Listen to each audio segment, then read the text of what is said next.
नमस्कार, आप देख रहे हैं सी न्यूज भारत और मैं हूं आपके साथ अंजलि शुक्ला। रामपुर जनपद के थाना सिविल लाइंस क्षेत्र के पनवड़िया चौकी चमरौआ ब्लॉक परिसर में आज नारी शक्ति वंदन अधिनियम को लेकर प्रेस वार्ता, महिला सम्मेलन एवं पद यात्रा कार्यक्रम का आयोजन किया गया। कार्यक्रम की शुरुआत एक महत्वपूर्ण प्रेस कॉन्फ्रेंस से हुई, जिसमें उत्तर प्रदेश सरकार के कैबिनेट मंत्री सुनील कुमार शर्मा मुख्य अतिथि के रूप में उपस्थित रहे। प्रेस वार्ता में महिला सशक्तिकरण और सरकार की नीतियों पर विस्तृत चर्चा की गई। प्रेस कॉन्फ्रेंस के बाद आयोजित महिला सम्मेलन में क्षेत्र की सैकड़ों महिलाओं ने उत्साहपूर्वक भाग लिया। इस कार्यक्रम में कैबिनेट मंत्री सुनील कुमार शर्मा और मिलक विधानसभा की विधायक राजबाला विशिष्ट अतिथि के रूप में मौजूद रहीं। महिला सम्मेलन को संबोधित करते हुए कैबिनेट मंत्री सुनील कुमार शर्मा ने कहा कि प्रधानमंत्री नरेंद्र मोदी के नेतृत्व में केंद्र सरकार महिलाओं को सशक्त बनाने के लिए ऐतिहासिक निर्णय ले रही है। उन्होंने कहा कि नारी शक्ति वंदन अधिनियम महिलाओं के सम्मान और अधिकारों को मजबूत करने की दिशा में एक महत्वपूर्ण कदम है। वहीं विधायक राजबाला ने कहा कि भारतीय जनता पार्टी ही एकमात्र ऐसी पार्टी है जिसने महिलाओं को जमीनी स्तर से लेकर संसद तक सम्मान और अवसर देने का कार्य किया है। उन्होंने विपक्ष पर आरोप लगाते हुए कहा कि कुछ दल केवल महिलाओं के नाम पर राजनीति करते हैं, जबकि वास्तविक में उनके अधिकारों को कमजोर करने का काम करते हैं। कार्यक्रम के अंत में भाजपा नेताओं ने कहा कि नारी शक्ति वंदन अधिनियम केवल एक कानून नहीं, बल्कि महिलाओं के सम्मान, अधिकार और सशक्तिकरण का प्रतीक है। इसे रोकने का कोई भी प्रयास देश की आधी आबादी के साथ अन्याय होगा, जिसे किसी भी कीमत पर स्वीकार नहीं किया जाएगा। सम्मेलन के बाद आयोजित पदयात्रा के दौरान कार्यकर्ताओं ने विपक्षी दलों के खिलाफ नारेबाजी करते हुए पुतला दहन किया। इस दौरान उपस्थित जनसमूह ने महिला विरोधी राजनीति के खिलाफ आवाज बुलंद की और आगामी चुनाव में इसका जवाब देने का संकल्प लिया। 16 और 17 अप्रैल को संसद में बहुत महत्वपूर्ण ऐतिहासिक विधेयक लाया गया, लेकिन जो इस देश में नारी सशक्तिकरण, नारी वंदन में बहुत महत्वपूर्ण स्थान था। निर्णय में देश की 50% आबादी की भी हिस्सेदारी हो, सुनिश्चित हो। ये कोई महिला शक्ति पर कोई एहसान या उपकार नहीं, बल्कि अधिकार और देश के विकास की, देश के इस लोकतंत्र को और सुदृढ़ करने की भावना के साथ यह प्रस्ताव लाया गया। लेकिन जिन राजनीतिक दलों की धारणा सदैव महिलाओं के खिलाफ रही है, जिन्होंने हमेशा नारी शक्ति का अपमान करने का काम किया है, उन सब ने मिलकर इस संशोधन विधेयक को संसद में पारित होने से रोकने का काम किया।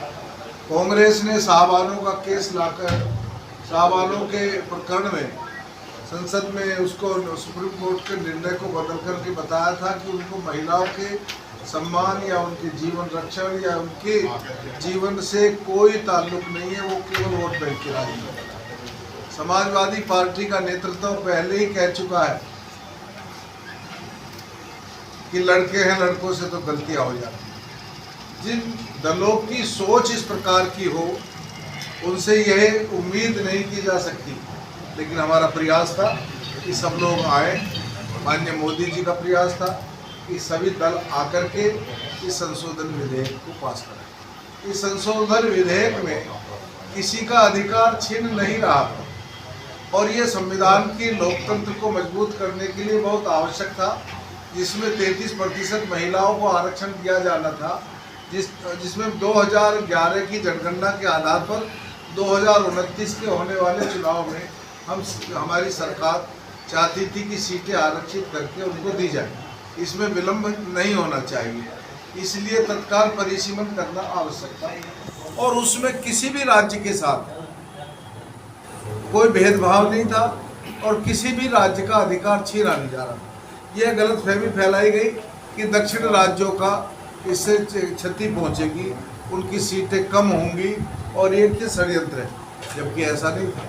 अब माननीय अमित शाह जी ने संसद में स्पष्ट किया था कि सभी राज्यों की 50% सीट बढ़ेगी, जिसकी जितनी है उसकी 50% बढ़ जाएगी। तो समान अनुपात में जब पूरे देश के सभी राज्यों की सीट बढ़नी थी, तो किसी भी राज्य के साथ कोई भेदभाव, कोई पक्षपात या कोई उसके हितों के विरुद्ध निर्णय नहीं होना था, लेकिन इस प्रकार के कुत्सित प्रयास किए गए पहले विधेयक को बदनाम करने के। यह ऐतिहासिक एक वो था जिससे महिलाओं की निर्णय में भागीदारी होती, देश के आधी आबादी को हम राष्ट्र के होने वाले, राष्ट्र के भविष्य के संबंध में होने वाले निर्णयों से वंचित रखें, ये उचित नहीं है। माननीय नरेंद्र मोदी जी ने सदैव नारी सम्मान किया है। उन्होंने प्रधानमंत्री बनने के बाद बेटी बचाओ बेटी पढ़ाओ का सबसे पहले अभी आह्वान माननीय मोदी जी ने किया था, ताकि बेटियां पढ़ेंगी तो देश का भविष्य उज्जवल होगा। माननीय मोदी जी ने 3 तलाक का कानून, जिसका इन दलों ने विरोध किया था, जो एक वर्ग की महिलाओं को नर्क में धकेल देने वाला कानून था, उस पर प्रतिबंध लगाने का काम किया और 3 तलाक पर विधेयक लाए थे। भारतीय जनता पार्टी और भारतीय जनता पार्टी का नेतृत्व महिला नारी शक्ति का वंदन करता, अभिनंदन करता। मैं कहना चाहता हूँ कि 16-17 अप्रैल को ये विधेयक नहीं गिरा है, केवल ये विधेयक नहीं गिरा है, गिर गया है उन राजनीतिक दलों का चरित्र, गिर गया है उन राजनीतिक दलों का भविष्य।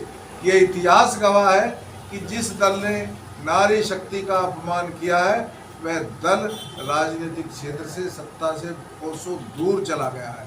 समाजवादी पार्टी, कांग्रेस, और ये अपनी डीएमके और इन दलों ने जो मिलकर के, टीएमसी ने मिलकर के किया है, देश की जनता, देश की आबादी इन्हें कभी माफ़ नहीं करेगी, इनको सजा दे करके रहेगी। एक शाहबानों के केस में सुप्रीम कोर्ट में निर्णय को बदला गया था, कांग्रेस आज तक सत्ता में नहीं आ पाई है, और इस बार जो इन्होंने किया है, लेकिन भारतीय जनता पार्टी और हम दृढ़ संकल्पित है, हम इसके लिए पूरे प्रयास करेंगे। हमारी पार्टी, हमारा नेतृत्व पूरा संघर्ष करेगा, हम सड़कों पर आकर के संघर्ष करेंगे, मजबूर करेंगे इन सभी दलों को कि और उनको नारी शक्ति को उनका अधिकार दिला करके उनका अभिनंदन करेंगे। वर्ष 2027 के चुनाव में इन सब चीज़ों का भाजपा को बड़ा फायदा होगा। देखिएगा, हमने राजनीतिक लाभ और हानि के लिए इस विधेयक को नहीं लाया।